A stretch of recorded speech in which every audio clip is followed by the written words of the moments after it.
नमस्ते प्यारे बच्चों। हिंदी प्रथम भाषा कुमार भारती के शीर्षक डिनर कहानी के इस वीडियो में मैं आप सभी का स्वागत करती हूँ। प्यारे बच्चों, कहानी गद्य साहित्य की सबसे प्रिय विधा है।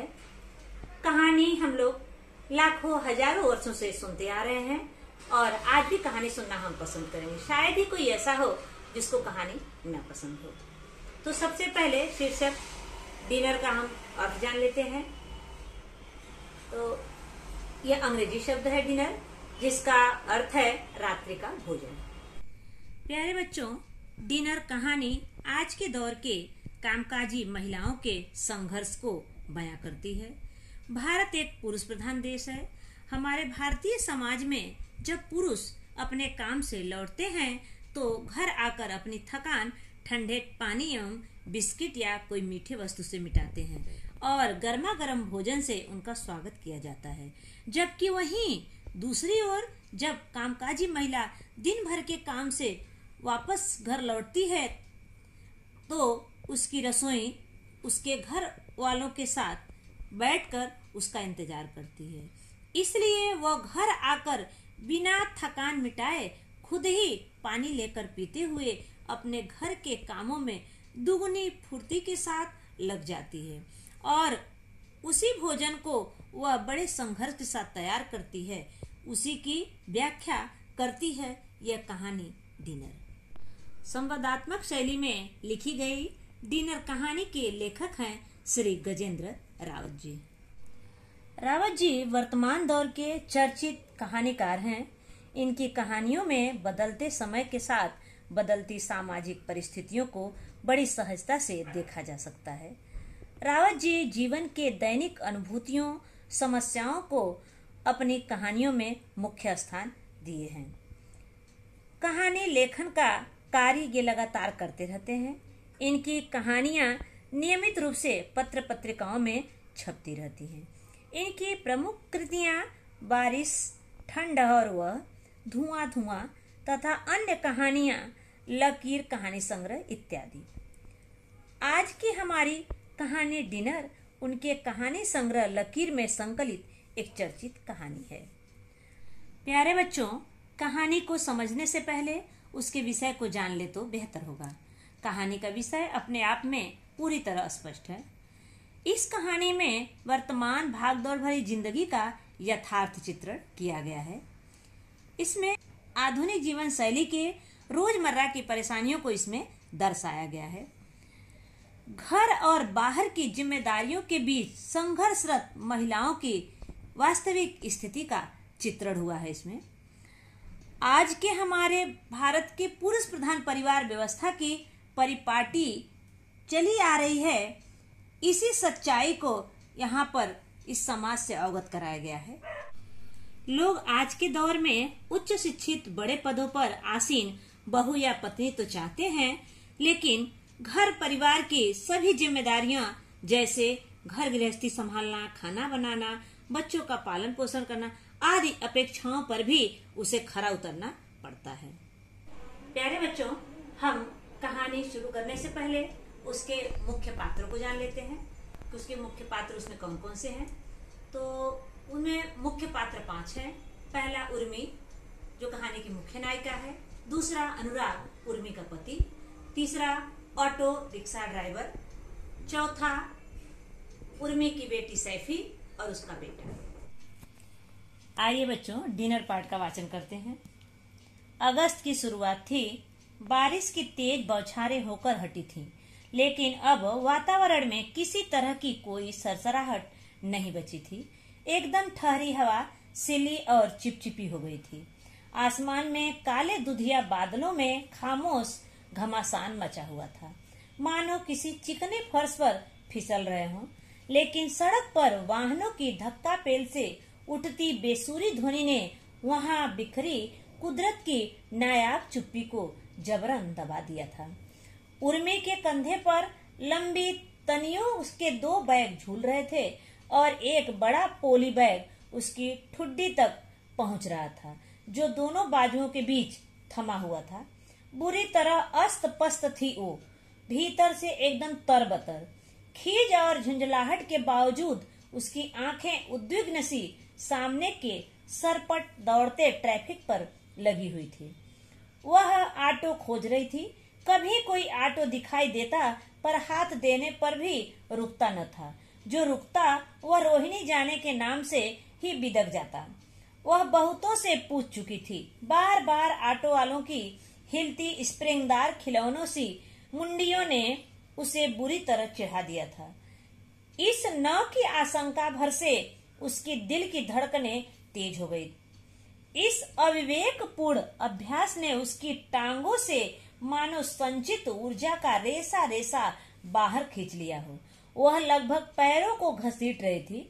उनमें कदम भर चलने की ताकत नहीं बची थी।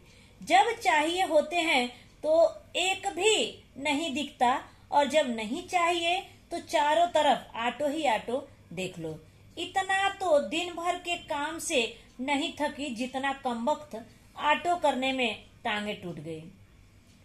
और देखो अभी तक हो भी नहीं पाया, वह सोच रही थी और बचती बचाती सड़क पार कर पैदल ही चलने लगी। पैर घसीटते घसीटते यही उहापो पंचकुइया के और अधिक व्यस्त चौराहे तक ले आई। अब नहीं चला जाता। बस वो फुटपाथ से लगी रेलिंग पर पीठ टिकाकर खड़ी हो गई। गहरी सांस भरते हुए उसने आसमान की ओर सिर उठाया और सांस छोड़ते हुए आंखें मूंद ली, मानो पल भर को विराम लिया हो। मगर थोड़ी देर में उसकी आंखें फिर सड़क पर लगी थी। आइए बच्चों, परिच्छेद से संबंधित कठिन शब्दों के अर्थ देख लेते हैं। तो आया है यहाँ पे ठहरी। ठहरी मतलब ठहरना, मतलब रुकी हुई, रुकी हुई, रुकी हुई। अगला आया सिली। सिली, सिली मतलब गीली या आर्द्र।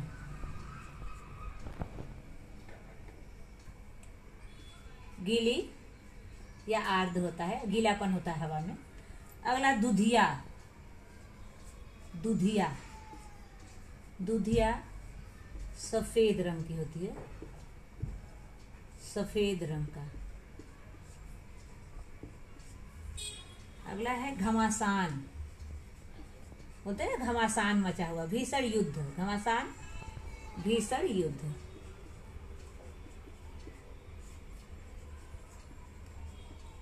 भीषण युद्ध। फिर बेसुरी।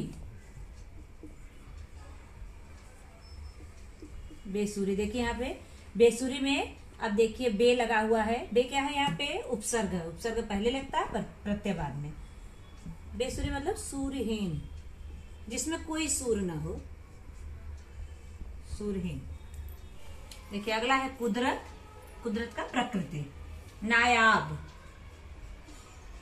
नायाब, नायाब मतलब अप्राप्य या दुर्लभ।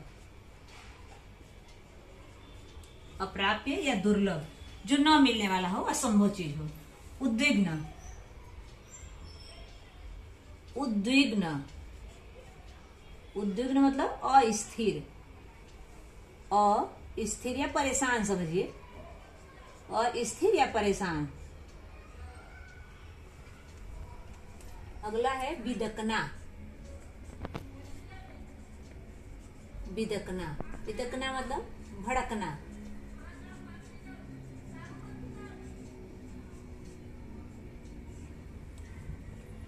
फिर अगला है संचित।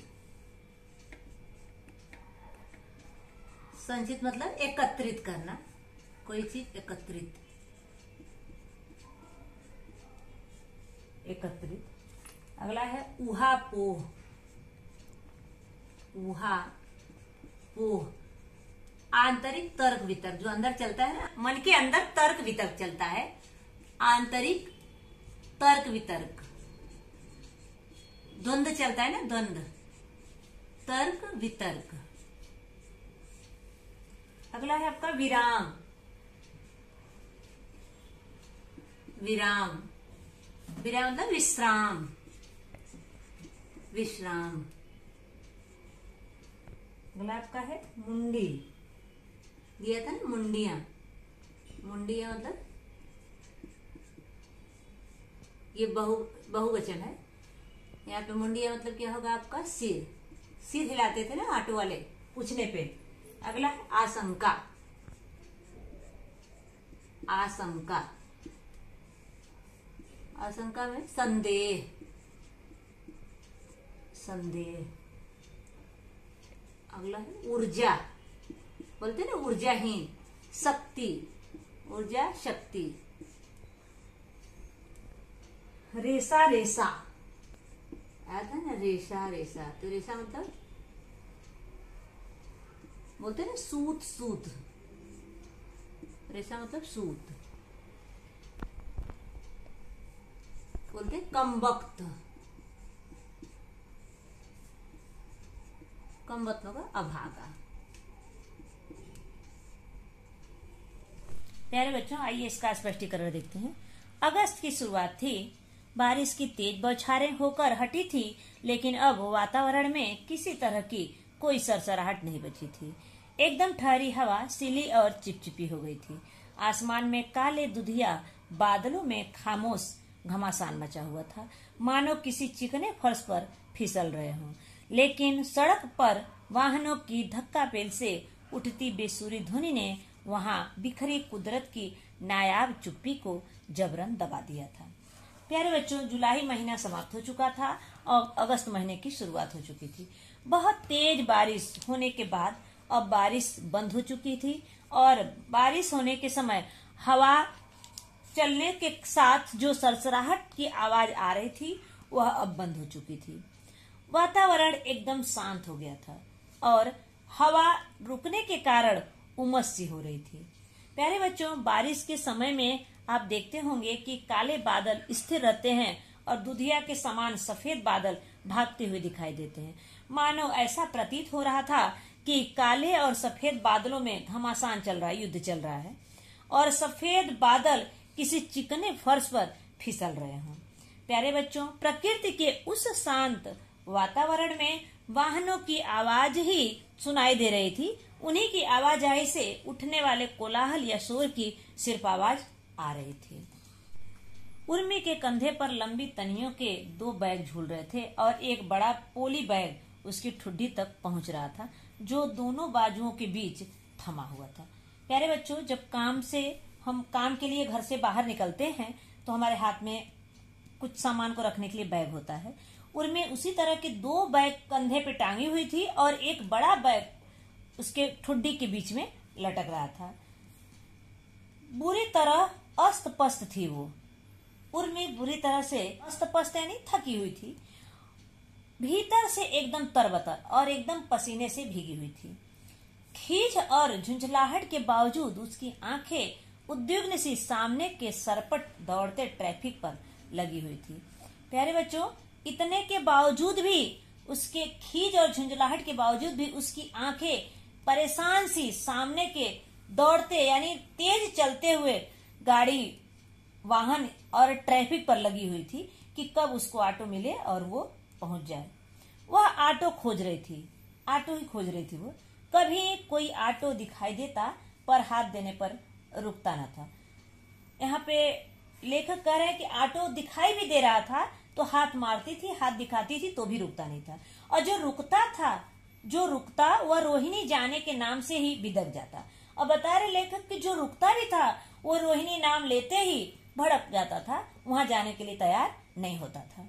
वह बहुतों से पूछ चुकी थी, बहुत सारे ऑटो आए और उर्मी बहुत सारे सभी ऑटो से पूछ चुकी थी, मतलब जान लीजिए कि पूछते पूछते थक गई थी वो। बार बार ऑटो वालों की हिलती स्प्रिंगदार खिलौनों सी मुंडियों ने उसे बुरी तरह चिढ़ा दिया था। वो बार बार ऑटो वालों से पूछती और सभी ऑटो वाले जिस प्रकार स्प्रिंग पे बना हुआ खिलौना हिलता रहता है उसी तरह से ऑटो वाले से मुंडी हिला देते थे। उससे बुरी तरह चिढ़ रही थी ऑटो वाले से। इस न की आशंका भर से उसके दिल की धड़कनें तेज हो गई। अब यह न करने के संदेह से उसके दिल की धड़कनें और तेज हो रही थी। इस अविवेकपूर्ण अभ्यास ने उसकी टांगों से मानो संचित ऊर्जा का रेसा रेसा बाहर खींच लिया हो। अब इस अविवेकपूर्ण यानी उसका विवेक समाप्त हो गया था और उससे उसकी टांग ऐसा लगता, इतनी थकान हो गई थी, ऐसा लगता था उसके शरीर से पूरी ताकत कोई खींच लिया हो। वह लगभग पैरों को घसीट रही थी, मतलब चलते चलते इतना थक गई थी कि ऐसा लगता पैर उठ ही नहीं रहा, पैरों को घसीटते हुए चल रही थी। उनमें कदम भर चलने की ताकत नहीं बची थी। ऐसा लगता था कि एक कदम तो चल ली, आगे चलने की ताकत उसके अंदर नहीं बची है। जब चाहिए होते, अब मन में सोच रही है कि जब चाहिए होते हैं तो एक भी नहीं दिखता, और जब नहीं चाहिए तो चारों तरफ ऑटो ही ऑटो देख लो। इतना तो दिन भर के काम से नहीं थकी जितना कमबख्त ऑटो करने में टांगे टूट गई। बता रही है कितना तो मैं दिन भर काम किया ऑफिस में, उससे थकान नहीं हूँ जितना मुझे ऑटो ढूंढने में थकान हो गई है। और देखो अभी तक हो भी नहीं पाया, और सोच रही है कि देखो इतना लेट हुआ, अभी तक मुझे ऑटो नहीं मिला। वह सोच रही थी और बचती बचाती सड़क पार कर पैदल ही चलने लगी। जब उसको ऑटो नहीं मिला तो बचते बचाते हुए सड़क पार करते हुए पैदल ही चलने लगी। पैर घसीटते घसीटते यही उहापोह पंचकुइया के और अधिक व्यस्त चौराहे तक ले आई। उर्मी पैर घसीटते घसीटते आंतरिक तर्क वितर्क में लगी हुई पंचकुइया के और अधिक व्यस्त चौराहे तक किसी तरह से आ गई। वो अब नहीं चला जाता, अब उसको बिल्कुल नहीं चला जा रहा था। बस वो फुटपाथ से लगी रेलिंग पर पीठ टिकाकर खड़ी हुई। अब इतना थक गई कि आगे उसको बिल्कुल नहीं चला जा रहा था, और फुटपाथ के रेलिंग से पीठ टिकाकर वहीं खड़ी हो गई। गहरी सांस भरते हुए उसने आसमान की ओर सिर उठाया और सांस छोड़ते हुए आंखें मूंद ली। अब अंधेरी रात बढ़ते जा रही थी, अंधेरा बढ़ते जा रहा था। वो आसमान की ओर सिर उठाया, देखी आसमान की तरफ, और सांस छोड़ते हुए आंखें मूंद ली, मानो पल भर को विराम लिया हो। ऐसा लगा पल भर के लिए उसको विश्राम मिल गया हो। मगर थोड़ी देर में उसकी आंखें फिर सड़क पर लगी थी, और थोड़ी देर में फिर वो सड़क पर देखने लगी कि कोई ऑटो आए और मिले जिससे मैं अपने घर तक पहुंच जाऊं। आइए बच्चों, परिच्छेद से संबंधित आकलन कृति देखते हैं। आकलन कृति संजाल पूर्ण कीजिए। संजाल पूर्ण होगा तो उसमें 4 आपको आंसर लिखना होगा, आधे आधे नंबर का होगा। वर्षा के आने से इस प्रकार बदले, वातावरण में क्या परिवर्तन हुआ? नभ काले और दुधिया बादलों से घिरा था। नभ काले और दुधिया बादलों से घिरा था। हवा सिली और चिपचिपी हो गई थी। हवा सिली और चिपचिपी हो गई थी। प्रकृति ने चुप्पी साध ली थी। प्रकृति ने चुप्पी साध ली थी, अर्थात वातावरण एकदम शांत हो गया था। जलद में, जलद यानी बादल, जलद में खामोश घमासान मचा हुआ था, अर्थात बादलों में घमासान मचा हुआ था। ऐसा लग रहा था द्वंद्व चल रहा है। जलद में खामोश घमासान मचा हुआ था। दूसरा, ये भी संजाल पूर्ण करो। उर्मी की शारीरिक तथा मानसिक स्थिति। उसका पहला है, कंधे पर 2 बैग झूल रहे थे। कंधे पर 2 बैग झूल रहे थे। एक बड़ा बैग उसकी ठुड्डी तक झूल रहा था। एक बड़ा बैग उसकी ठुड्डी तक झूल रहा था। वह पसीने से तरबतर तथा अस्त पस्त थी। वह पसीने से तरबतर तथा अस्त पस्त थी। खीज और झुझलाहट से पूर्णतया उद्विग्न थी। अगला है, कारण लिखो। वह पैरों को घसीट रही थी। वह पैरों को घसीट रही थी। क्या कारण था? रिक्शे वालों की बार बार इनकार सुनने से मानो उसके टांगे शक्तिहीन हो चुकी थी, उसकी ऊर्जा खत्म हो गई थी। रिक्शे वालों की बार बार इनकार सुनने से मानो उसकी टांगे शक्तिहीन हो चुकी थी। दूसरा, उसके दिल की धड़कनें तेज हो रही थी या तेज हो गई थी। क्यों हो गई थी? उसके दिल की धड़कनें तेज हो गई थी। क्यों हो गई थी? रिक्शे वालों से न सुनने की आशंका से उसके दिल की धड़कनें तेज हो रही थी। जब भी कोई रिक्शे वाले से पूछती है, वो ना बोलता, वही उसके दिल की धड़कनें तेज हो रही थी, क्योंकि धीरे धीरे अंधेरा और गहरा होता जा रहा था। आइए बच्चों, व्याकरण देखते हैं। व्याकरण आया है अविवेक। अविवेक, विवेक नहीं, विवेक नहीं या न विवेक। कौन सा समास होगा? तत्पुरुष समास, क्योंकि देखिए यहाँ पे उपसर्ग लगा हुआ है। तत्पुरुष समास, तत्पुरुष समास। अगला है वातावरण, वातावरण। वात का आवरण, वात का आवरण कौन सा समास है? ये भी आपका तत्पुरुष समास। अगला है आपका अस्त पस्त, अस्त पस्त। अस्त और अस्त और अस्त और पस्त कौन सा समास? द्वंद्व समास।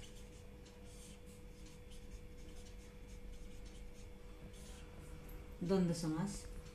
अगला है चौराहा, चौराहा। चार राहों का समूह, चार राहों का समूह कौन सा समास? द्विगु समास, द्विगु समास।